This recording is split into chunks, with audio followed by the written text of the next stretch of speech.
live debate. intelligencesquared.com. And the final speaker against the motion is Frank Furedi, who is the provocative professor of sociology at the University of Kent. And Frank is a slightly unusual academic in that he's actively interested in taking academic debates and bringing them out into the public arena. He's particularly interested in the whole questions of authority and parenting and how we manage the relationships between children and adults in a suspicious society. He's the author of 13 books, including Paranoid Parenting. Frank. Thank you very much, Jenny.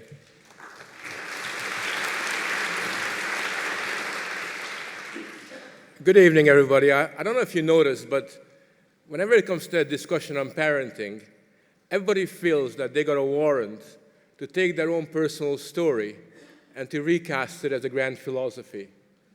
And on no other issues are we allowed to communicate such prejudices and such stereotypes as we do in relation to parenting. So Theodore happened to hear a couple of children swearing, and it's concluded that has never happened before in British society. You know, children of my generation would never use a four-letter word. That was unthinkable. Whereas now what we have is this epidemic, this pathology of children going around and swearing. And because of that, obviously, British parents are not doing their bit. Amy, on the other hand, concludes that in Western societies, children have too much choice. In fact, they have so much choice in Britain that middle-class children in London have literally their entire life organized for them by their parents. From the moment they get up in the morning for the first set of activities, as they kind of transfer around by their parents from this activity to the next, literally they got no free time to be children and to relax. The idea that somehow we live in a world where children have these incredible choices, so parents are laid back, chilled out, just get on with it, is a myth that bears literally no relationship to reality. And I think it's important to realize that when we're talking about Western parenting, what we are really talking about is intensive parenting. Western parenting is phenomenally intensive. Parents spend far more time with their children today than they did in any other generations. A working mother in the 21st century in Britain spends about 2-3 hours more a day looking after her children than a mother who stayed at home in the 1970s. That's how intensive it really is.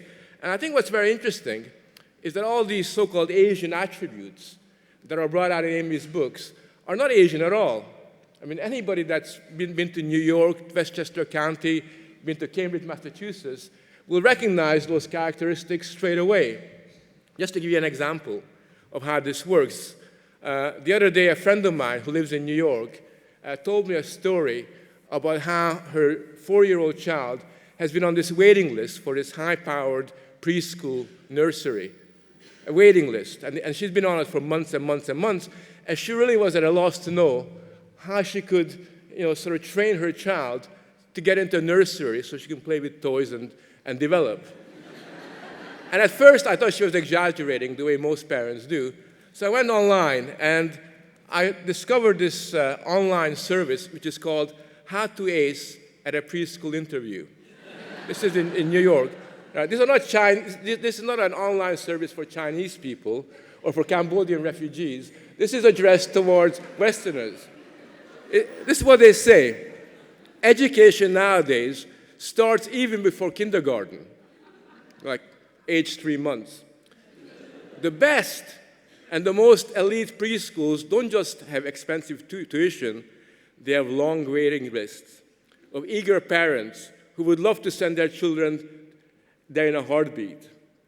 If you're lucky enough to have a preschool call you and your child for an interview, you should do everything in your power to give the best possible impression.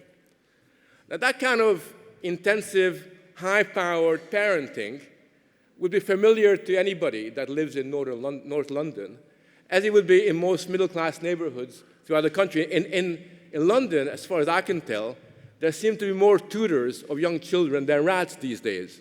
Literally everybody I know has got a tutor working for them. So that's on this kind of stereotype that we're very laid back and relaxed. We care about self-esteem.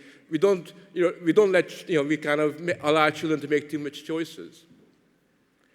And then the other side of the stereotype is that in China or in Asia, parents are really hard-assed. I mean, they would never dream of spoiling a child, right?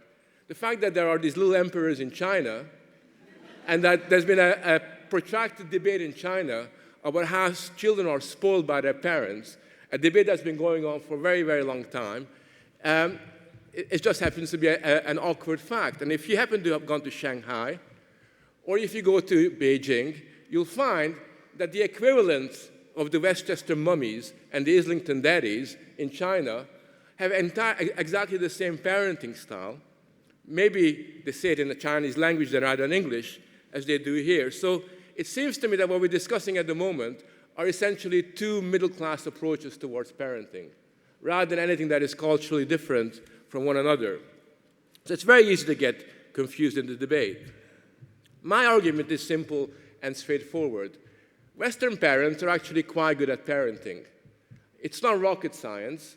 You don't need a PhD in development psychology to be a good mom or a good dad. There's no problem with Western parents.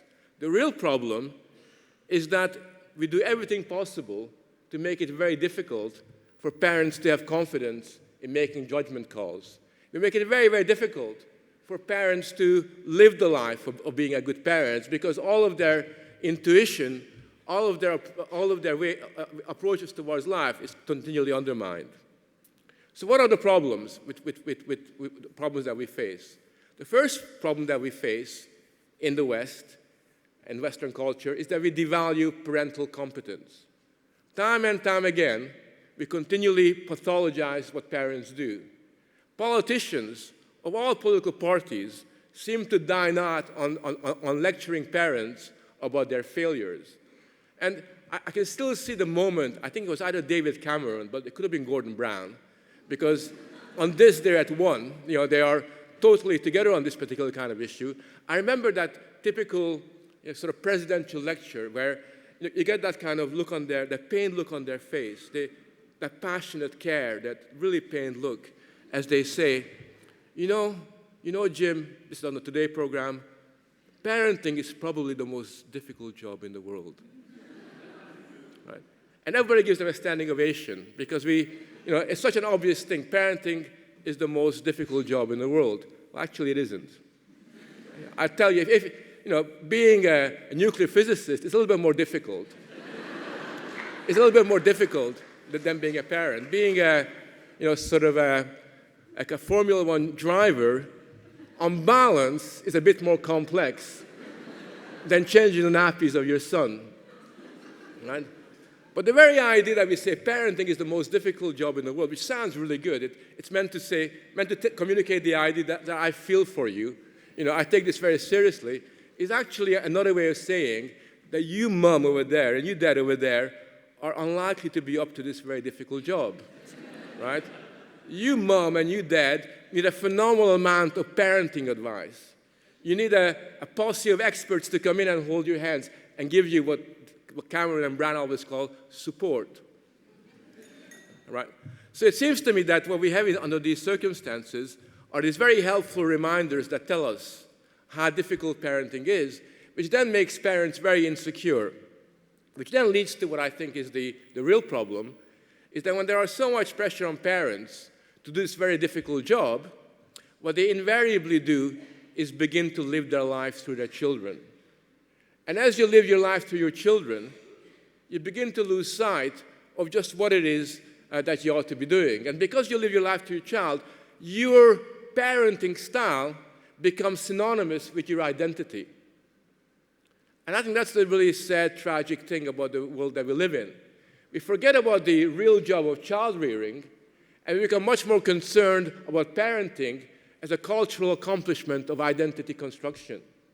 And the reason why we have these debates, and we have debates around dinner tables all the time, is because these days, when your identity as a parent is so much part of who you are, you cannot simply say, well, Amy brings her child up this way. That's cool. I don't like it, but that's her business, right? Justine brings up her kid that way. Yeah, well, a bit slack, not what I would do, but fine, Instead of saying, I'm just leaving it at that, we do it differently, because maybe our children are different, our circumstances are different, we need to make a political issue out of who we are as parents. And the more we make a political issue out of who we are as parents, the more we take our eyes off the real job, which is just looking after our kids in the best way that we can. And I think that on a good day, Western parents do that really, really well. And the problem is not the fact that Western parents cannot bring up their kids. The real problem is that because of all these pressures that I've described, Western parents have lost the capacity to chill out, relax, and get a life. Thank you.